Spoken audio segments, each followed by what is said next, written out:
is Weekend Report. Good evening and thank you for joining us on another beautiful package of the news. Tonight on Weekend Report, monthly sanitation exercise in Kwara shelved for state common entrance examination in junior secondary schools. We have a review of some major events that took place during the week. And from our discussion table tonight, we take a look at the minutes of motorcycle riders, popularly called Okada, and the proposed ban of its commercial activities. And of course, update from the world of sports and weather forecast. This and more shortly. Please stay with us. I am Iyabode Olorun-Shola.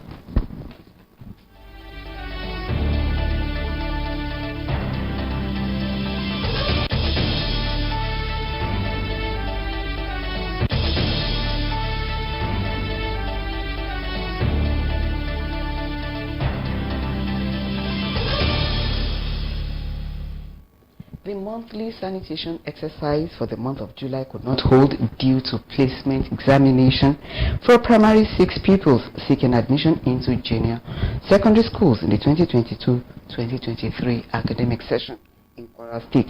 Kendi Omolosho monitored the conduct of the examination and reports that it was held under a conducive atmosphere. Every last Saturday of the month in Kwara State is usually observed as Environmental Sanitation Day, to encourage residents to clean their surroundings. Though the sanitation exercise could not hold, the environment was clean as wastes were being evacuated by sanitation officers. Monitoring the conduct of the placement of the exams, I visited St. Anthony Secondary School, CNS College and Government Secondary School, among others. The pupils were observed conducting themselves in an orderly manner, while the supervisors were also on ground to make sure that the examination is devoid of malpractices. Preparation was good. And people from the ministry really perform very well. And I don't believe there is any challenges that is beyond the control of the school management. We don't experience any serious challenge because this year is a little bit better than that of the last year. It has been so good. I think you can even see the environment. So all hands are on deck. All logistics, everything has been put into place, and I can say that the exam is each free. Parents were deprived of entry into the examination venue, while officials of the State Ministry of Education were also on ground to monitor the conduct of the examination. The venue is conducive enough. Then the arrangement of the students at least is in order. We're hearing about this school, about their intelligence and the brilliantness. So that's why I said my child will also come to this school. The exam is well organized and the students came on time and they organized themselves. Yasir Adibola and Ibrahim Abdulmalik are sure of getting admission into a junior secondary school. It's simple, very interesting because it's not the thing that I've taught us in our school before. Our respondents desire the success recorded in this year's placement examination. Our respondents desire the success recorded in this year's placement examination to be replicated in subsequent examinations. Kendi Omolosho, NTA News. And moving to events that took place during the week, community health influencers, promoters and services. CHIPS program has been inaugurated in Kwara State to increase access to primary health care in all communities. Kwara State Governor Abdurrahman Abdulrazak believes CHIPS will deepen quality healthcare delivery to the most remote areas of the state. Raliat Ibrahim has more. The goal of CHIPS is to expand access to the underserved populations through raising awareness and stimulating demand for primary health care services by the community. CHIPS workers, who are community-based health workers residing in the community, will act as mobilizers, influencers and promoters of positive health behaviors, as well as linking community members with services in primary health care facilities. As a government, we're making deliberate effort to ensure that our primary health care facilities are able to perform their role in meeting healthcare demand in our communities. To achieve this, stakeholders, including development partners in the health sector, such as the World Health Organization, UNICEF and Rotary International, applaud the Kwara State government for investing hugely in the health sector. It is instructive to note that the attainment of universal health coverage in our dear states shall therefore become feasible with this kind of investment in the community component of primary health care. His Excellency has shown unprecedented commitment and leadership and has made tremendous efforts in revamping the PHC in the state. 200 chiefs and 40 community focal persons have been trained to pilot the program. Raliat Ibrahim, NTA News. House of Assembly of Kwara State has urged local government councils to establish modern markets for transaction of specific items, goods and services in different parts of the state to promote the spirit of invention. This was part of a plenary during the week. Kendi Omolosho has more. Markets in the Ilorin metropolis are congested with distortion of the original master plan. Traders are now in the habit of displaying their wares on road divides, while access roads within the markets have also been converted to places for display of wares. This to Magaji Olaoyin is displacing and needs to be checked. Lawmakers in their contributions highlighted the need for other towns of the state to key into the establishment of new markets for uniformity. By the time we have a market dedicated to specific items and services, people will know what market to visit whenever they require a certain item or service. To make goods and services readily available to people in an organized manner, I think there is need for us, for government to intervene by establishing more modern markets. Another trend in marketing these days is that they create market for specific goods, like you have the Ghana market for livestock, agro products too. They are not creating markets for them. So that is the common trend now, and we should not be left out. Reading the resolutions of the House, Speaker Yakubu Danladi Saliu urged the state governor to direct all local governments and ministries to liaise with Kwara State Geographical Information Service to create modern markets in different parts of the state. All the state government to direct local government councils in the state to commence immediate clean-up of markets by ensuring that all markets operate according to their master plans. Those in favor of this resolution say aye. Against say nay. The ayes are repeated. Danladi Saliu appealed to the leadership of market associations to sensitize their members on dangers inherent in conversion of access roads and other facilities in the markets to other use. And dovetailing towards our discussion tonight, the federal government recently considered placing a ban on the use of motorcycles, popularly known as Okada, and mining activities to tackle insecurity in the country. This development no doubt has been generating reactions from different quarters. Olajide Bello spoke to some residents in Ilorin. The Attorney General of the Federation and Minister of Justice, Abubakar Malami, dropped the hint after a meeting of National Security Council presided over by President Muhammadu Buhari. According to the minister, investigations revealed that Okada is being used for mining activities across the country, and the ban could cut off sources of funds of terrorists and bandits. Ajiwale Gabriel, who is the president of Okada Riders Association in Kwara State, says the news came as a shock, as the union has a database for members and guarantors that can be held responsible. According to him, the ban will add more sore to the injury. It's better federal government find solution to the affected areas. Because see to the population of Okada Riders across Nigeria, if they should ban us, what would they give us to be hitting?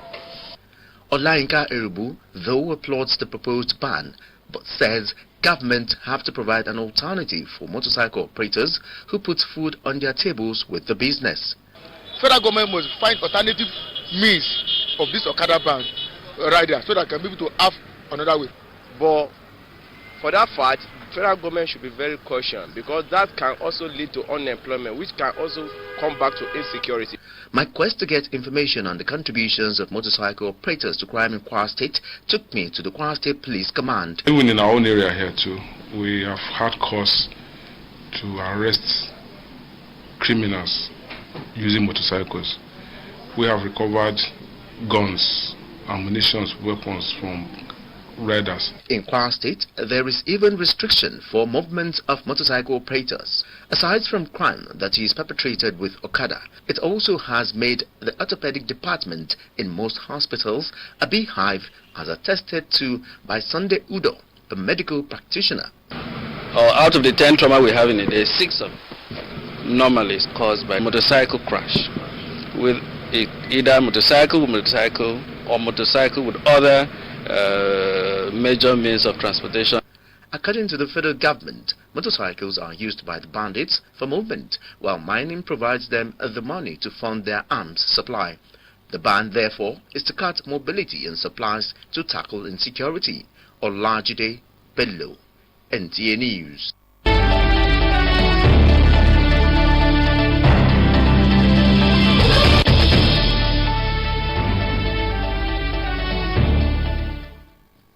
Thank you, Olajide Bello, for that report which set the tone for our discussion tonight. And my guest is on the set with me. He's a familiar face too, and he's a public affairs analyst, he's a journalist, but more that you probably know him for, he's the chief press secretary to the governor. Although he's not here in the capacity of the CPS, he's here in the capacity of a public affairs analyst and a journalist who follows the trend of happenings in the country. I'm sure his contributions tonight you will not want to miss. He is Malam Rafiu Ajakaye. Thank you for coming on Weekend Reports. Thank you for having me. Yes, this thing has been a topic of discussion in the public space. Motorcycle, popularly known as Okada, has become a major and thriving means of transportation in Nigeria. How did we get there? Is it poverty? Well, just like you mentioned, that has become our reality, whether we want to accept that or not. Basically, if you ask me how did we get here, it is the collapse of the public transportation system. What we used to have in the 80s or even early 90s is not what we're having now. So the public transport has practically collapsed.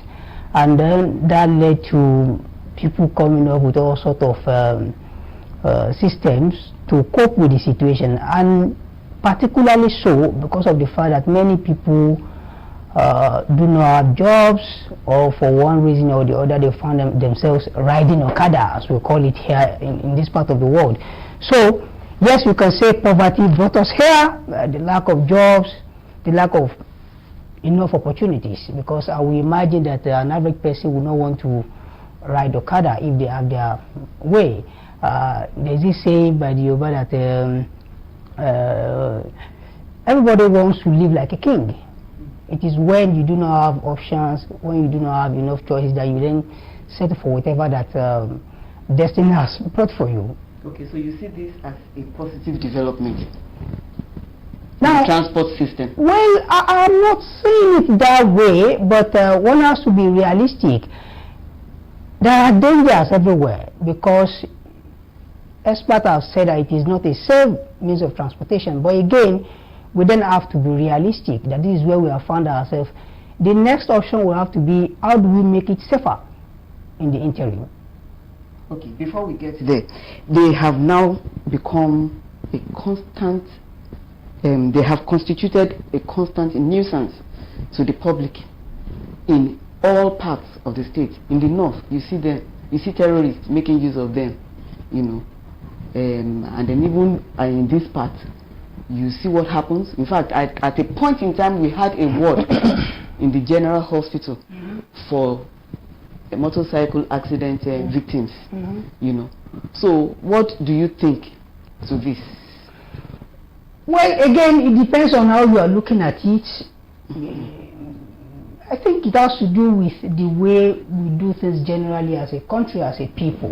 Because when you go to Benin Republic, I've been there a couple of times, you see people riding motorcycles, and I don't think they constitute the kind of menace that they have been attributed to them here in Nigeria. So it boils down to how the way people have decided to carry themselves, the way they have decided to go about their business. I think they can do it without necessarily being unruly, to use that word. Many people... What do you mean by unruly? Now, this is what I mean now. There are rules guiding every business, okay, everywhere in the world, including Nigeria. I know they have associations, they talk to them from now and then, but even at that, you see many of them going against the position of the association. Okay, from this time to this time, this is when you should be on the road, plying your trade or whatever that it is called. But you see many of them going against that. So that's a question of individuals not wanting to subject themselves to laws and rules. So it's really, yes, it has become a menace to our society, partly because many people have decided to make it so. Government have made efforts in every part of the country to ensure that they regulate the Okada, not just Okada, even the Marwa, the buses and whatever. But it boils down to whether or not our people are willing to follow the rules. And ironically, when you follow the rules, it favors everyone. Everybody becomes safe. The Okada riders themselves, those people who are riding behind them, that's the commuters, if you may use that word, and the general society. That's when you keep to the safety regulations. But the question is, do our people do this? They don't. And you know, I want to pick you from the angle of government has done a lot. When Lagos State banned Okada riders, they rushed down to Kwara State. Yeah. When Niger State banned Okada riders, they rushed down to this place. Do you know why? Like you had some of the respondents say, there was no rules and regulations to guide them then. And then eventually government came in Lagos or in Kwara, where? Yeah, in Kwara. Then eventually government came in with the uniform, you know, to probably control their movements or regulate their activities. Yeah. But we have not seen the result of government regulation on these people. Well, I think they drive at odd hours, they still use them to kidnap, they use them to pickpocket and snatch handbags. Well, I think we have to be a bit careful about this. Government has done a whole lot. I'm aware of a government committee. I'm not going to mention who is heading what. I'm aware of a government committee that regulates the activities of Okada. That's at the level of the government. I'm aware that that committee relates very well with the security agencies. I'm aware that they have a very good relationship with their associations. And the whole effort is to ensure that there are rules guiding the operation of Okada riders and the Marwa riders themselves. I'm aware that the situation has improved compared to the past and will continue to improve on that. For instance, like you mentioned, the government has introduced uniform to them. I'm aware that the government is in the process of even documenting them properly in terms of biometrics, taking biometrics, so that when you are involved in this business, government is able to account for every single person involved in this, and that way that will help our security. When you are involved in the business of Okada rider, government has your data. Government can go to your houses when you have committed a crime or you are suspected to have been involved in a particular crime. Government is able to track you down, but it's an ongoing process and will continue to improve. Okay, so let's move away from the states now. The federal government now is proposing, although it is still at the National Assembly being debated, but now the federal government is proposing banning them. Do you think this can cut across board? Can they be banned in all the states of the federation? What do you think? Well, I do not know. I'm sure the federal lawmakers will look at the legal ramifications of that step, because the Okada riders may say that they belong to legal associations that are properly registered under the law. They can say that they can also run their businesses for as long as that business is legal, and that is speaking to the legality of whatever said to banning a particular trade association or maybe commercial association. Now, in wanting to ban an association, particularly a trade association or whatever you may want to call them, the transporters, yes, we need to look at the second and third order effect of such policy, because for every government policy you have to look at the consequences on the economy, You have to look at the consequences on the security. You have to look at the consequences on whether or not the people are willing to abide by that, because there's no point having a law that the people will not obey or the people are unable to obey. These are two different things. For instance, you ask yourself, we discussed this earlier, that the reason why many of these people are into this business is because of the economic situation. Now, when you take them out of the street, you are saying they cannot do A, B, C, D again. What happens to them? How do they fend for their families? Yes, except government is willing to introduce another business entirely, just like I think Lagos did something like that. I don't know whether it is enough. They brought in new buses, mini buses, that were then distributed to these people. They were paying in tranches. If the federal government is willing to do that, so that will accommodate, that will bring them into another scheme entirely. Okay. But I don't think the federal government will want to implement a blanket ban on the association without providing alternatives, because currently we are battling with issues of security, which largely were caused by lack of enough opportunities, by lack of people having something to do and whatever. So when you take, I don't want to say hundreds of thousands, when you take tens of thousands of people out of what they do and you do not provide the alternative, you can imagine the consequences on the security, you can imagine the consequences on poverty level.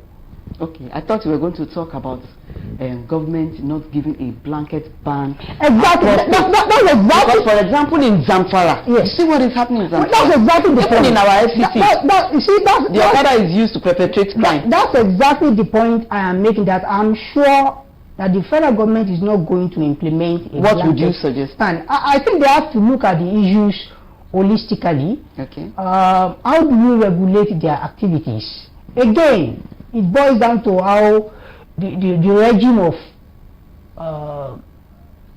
when you commit a crime, you should be punished for that crime. Okay. This is what I mean. So the reason why many people continue to commit crime is because when they are caught, they are not properly punished. The sentiment of where who comes from often comes in. Or who knows who. Or who knows who. I think we need to do away with all of these things so that when an Okada man has committed a crime, it should be punished strictly based on the provisions of our law. When that is done, not just Okada riders, it will cut up, it will have domino effect on the entire society. So should that be at the federal level or at the state level? Well, you see, this is a federal system, okay. And I'm sure the people who are proposing the law will also be mindful of that, because increasingly Nigerians are becoming aware of the kind of system we operate, that when you have a federal law, a state will have to determine whether it works for it or not. And this is happening. So what you are suggesting now is that by the time government is done, the National Assembly is done, they should allow states to regulate the activities. Exactly. The state will have to decide what works for them, because if you do not allow them to do that, in a state, for instance, where you have up to 10% of their people involved in this, how are you going to absorb the shock?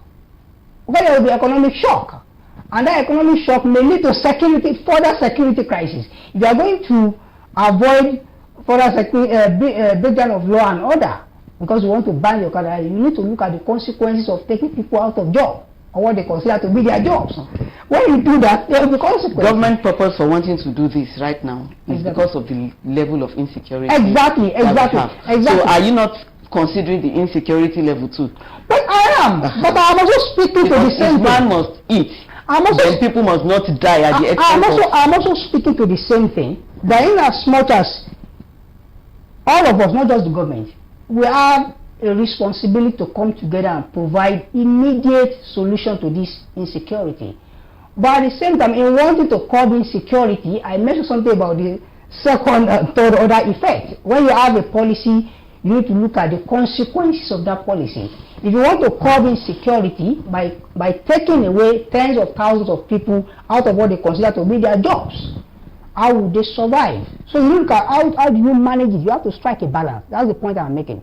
Federal government should go ahead to have a policy to really tackle the insecurity. But in doing that, they have to look at the consequences. Shock absorbers have to be provided. Okay, so usually when governments make laws like that, there's usually a break in enforcement. So what do you think, I mean, if they come up with that law, do you think enforcement will make this a reality?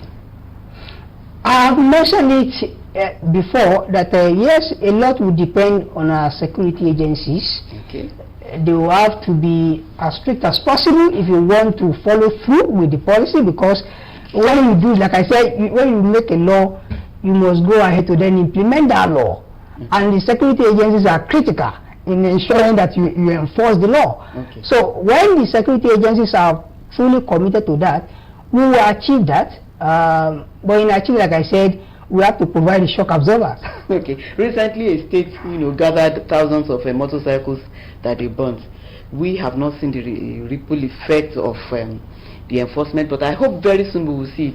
Our time is running out. I would love you to stay and say more, but please give your last word to all the stakeholders just before you go. Well, like I have mentioned, my word especially goes to the Okada riders themselves. It is not, I'm sure it is not the intendment of the federal government or any government at all to punish anyone. But they also have to up their game. They have to properly monitor their members. Our people will have to be more patriotic in ensuring that in as much as you are eking out a living, you do not compromise the security of the general public in the process. That's important for everyone. Okay, thank you very much. We have been speaking to a public affairs analyst, a journalist, a great colleague for that matter in the last 20 minutes or so. Thank you for coming, Malam. Thank you for having me. Good evening. Thank you. Weekend reports will continue shortly. Please don't go away.